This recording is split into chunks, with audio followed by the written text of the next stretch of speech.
अंजुम साहब है, उनका कुछ लाइन्स उन्होंने मेरे लिए लिखी हैं, मुझे बहुत पसंद आई। 2 लाइन बोलना चाहूँगी। आपकी शख्सियत की भला मैं क्या मिसाल दूँ, आपकी शख्सियत की भला मैं क्या मिसाल दूँ मैडम, ना जाने कितने लोग मशहूर हो गए आप पर कसीदे गढ़ते गढ़ते। वाकई में मुझे अब ये सच लगने लगा है कि इट इज़ रियली ट्रू। वो क्या है ना कि समाज सेवा हर किसी के बस की बात नहीं। नेताओं को परेशानी इसलिए हो रही है क्योंकि ये उनका काम है जो मैं कर रही हूँ। दुख उन्हें इस बात का हो रहा है, सदमा उन्हें इस बात का लग रहा है। मीडिया को परेशानी इसलिए हो रही है क्योंकि किसी ने राशन बांटा, किसी ने पैसे बांटे, किसी ने हमदर्दी बांटी, और एक मीडिया है जिसने सिर्फ नफरत बांटी। और मैं कभी भी नफरत का साथ नहीं दे सकती। मैं हमेशा सच्चाई के साथ हूँ। मैं जहाँ भी रहूँ, जिस भी पार्टी में रहूँ, मैं हमेशा सच्चाई का साथ दूंगी, इसमें कोई शक नहीं। जहाँ तक बात अभी कुछ लोग बोल रहे हैं, मैं सुन रही हूँ, बहुत बहुत थैंक यू आप लोग सबका जो मुझे मैसेजेस कर रहे हैं अभी। वो क्या है ना कि समाज सेवा जो है वो करके अगर आप देखिए, जिनका करने का हौसला हो, एक बात कि हर कोई इसको कर नहीं सकता। दूसरी बात कि ये करने के लिए ना जिगर चाहिए, दिल चाहिए, हौसला चाहिए, हिम्मत चाहिए।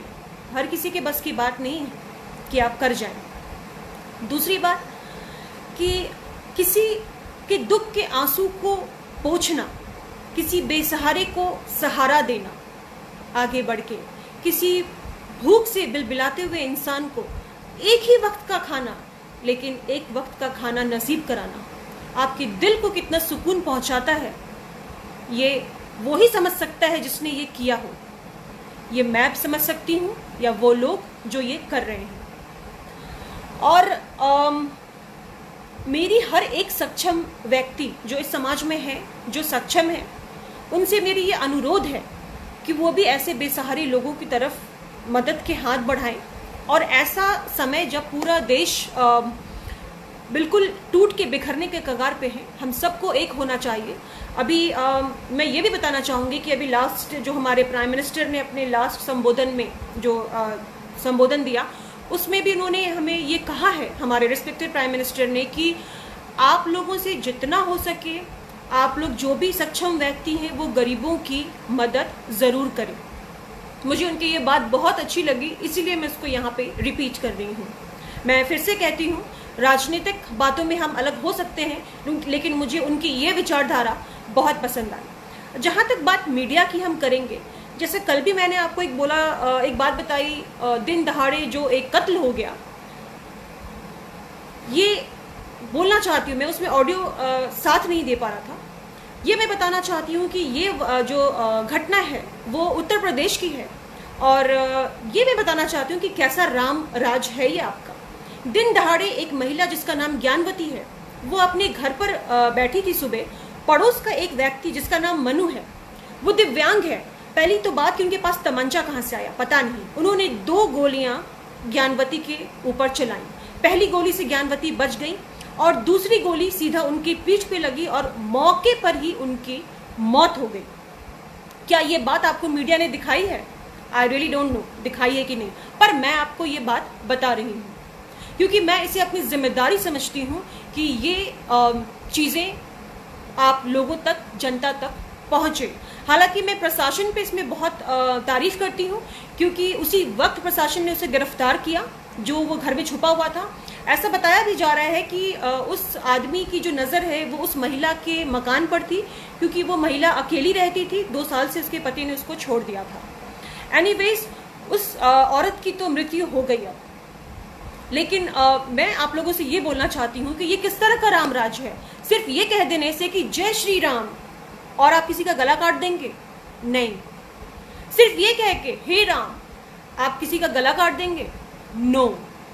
सिर्फ ये कहना कि भाई मैं तो राम का पुजारी हूँ, मैं भी हूँ। मैं तो हनुमान का पुजारी हूँ, मैं भी हूँ। मैं दुर्गा की भी पुजारी हूँ, ये भी याद रखें। मैं काली की भी पुजारी हूँ, ये भी याद रखें। पूजा करने में हम भी पीछे नहीं, आप भी पीछे मत रहिए।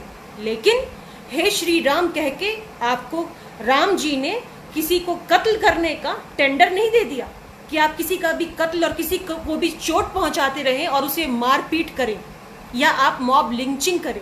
इसकी और राम जी ने आपको टेंडर नहीं दिया है, ऊपर से देके नहीं भेजा है। कौन सी किताब में लिखा है? किस किताब में आप लोग ये पढ़ते हैं? वो जो दिव्यांग आदमी था उसने सरेआम गोली चलाई दिन दहाड़े सुबह सुबह, और वहाँ ऊपर से छत से जो लोग देख रहे हैं उन्होंने इसका वीडियो भी शूट किया है।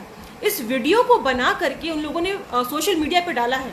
मेरे हिसाब से तो पहले रोकना चाहिए था, लेकिन एनीवेज वो रोक भी रहे थे। लेकिन हिम्मत इतनी ज़्यादा है, हम तो रामराज की बात कर रहे हैं ना, अभी रामराज चल रहा है। तो मैं यही बताना चाहती हूँ कि इस वीडियो के द्वारा मैं उन लोगों से बोलना चाहती हूँ जो निहायती बुज़दिल है, जो राम का नाम लेके अपनी बातों को रखते हैं और गलत तरीके से पेश करते हैं। ऐसा मत कीजिए, ये बिल्कुल गलत है।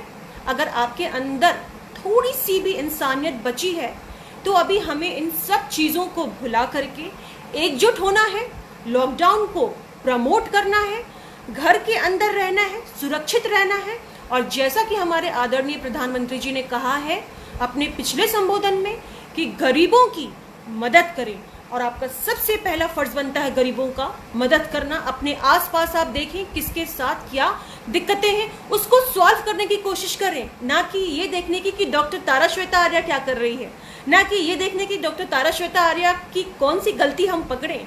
चलिए, बहुत खुशी की बात है, वो कहते हैं ना कि लोग जब ऊपर उठ रहे होते हैं तो ही उनको नीचे खींचने की कोशिश की जाती है। कोई बात नहीं, मुझे कोई दिक्कत नहीं। मेरे बहुत सारे वेल विशर्स हैं फेसबुक पर। मैं हिंदू मुस्लिम के बीच जो ये फूट डालने वाले लोग हैं उनके सख्त विरुद्ध हूँ और उनका मकसद मैं कभी पूरा नहीं होने दूंगी। जय हिंद, जय भारत।